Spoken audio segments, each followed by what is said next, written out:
So here are a couple of tips to make your experience on NetSuite even smoother. The first one is to use the navigation portlet, which is really helpful. You can have this navigation portlet based on the kind of role that you have. So maybe you're working with a customer service and you want to create cases, solutions, topics, etc. Maybe you're working with the cash management team where you want to be able to check out your budgets, import your bank data. Maybe you're working with some different departments, and you're going to see that you can actually get all the information you want right from this navigation portlet, and you can even customize your favorite category so you don't have to scroll down this list every time that you access NetSuite.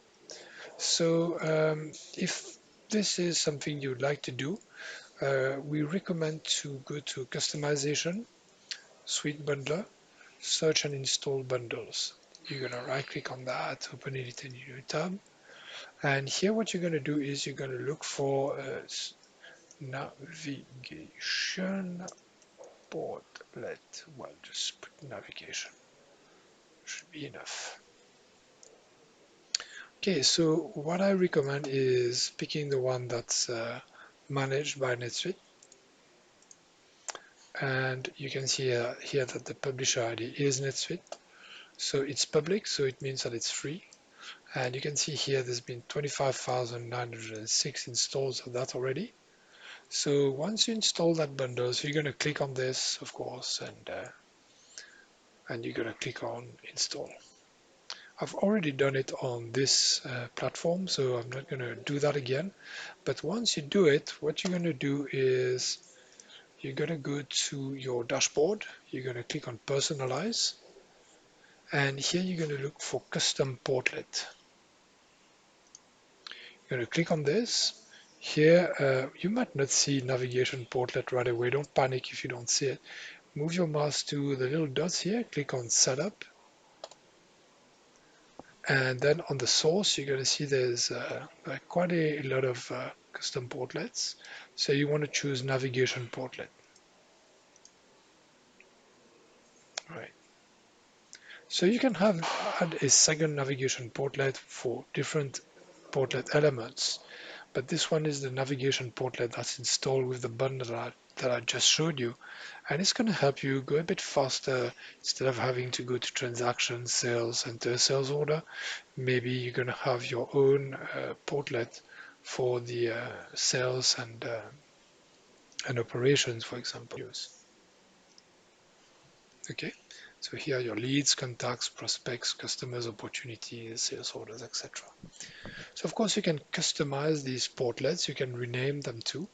But I feel that it's a really nice way of going faster on NetSuite rather than having to recall all the menus every time.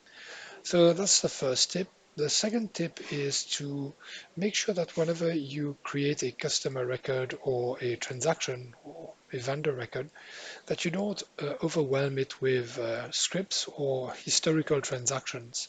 Because if you're opening a customer record, NetSuite is not just showing you the main section of the customer.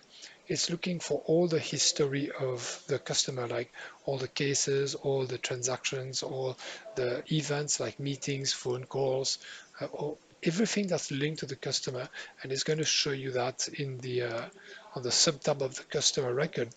So of course, sometimes you might feel that NetSuite is taking too long, and this might be specifically true if you've been with NetSuite for over a couple of years. So what we recommend is, first of all, to get rid of the subtabs that you're not going to need as a salesperson.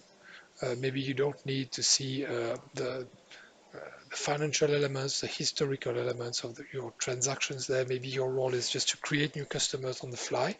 So just get rid of these, maybe get rid of the cases.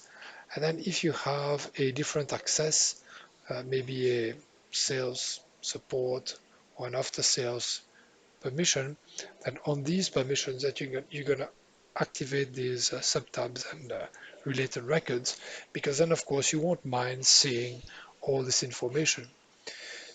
Now, it's also true that sublists pay a lot of importance to the time that NetSuite will load a record. So you could use sublists to, well, filter out all the historical transactions. For example, you might not want to look at all the cases that have been created for like 10 years. Maybe all you care about are the latest cases created this year or this month. So if you want, you can also customize sublists on your customers, your vendors, your employees, so that whenever you do load these subtabs, they're not going to show you the full history of all the customers' cases, transactions, but just maybe the ones from the last few months. Then, of course, in the reporting area, you'll be able to access the full history if you want to look at trends and look at forecasts, for example. So I hope this information was useful to you. Don't forget to leave a like and subscribe. Goodbye.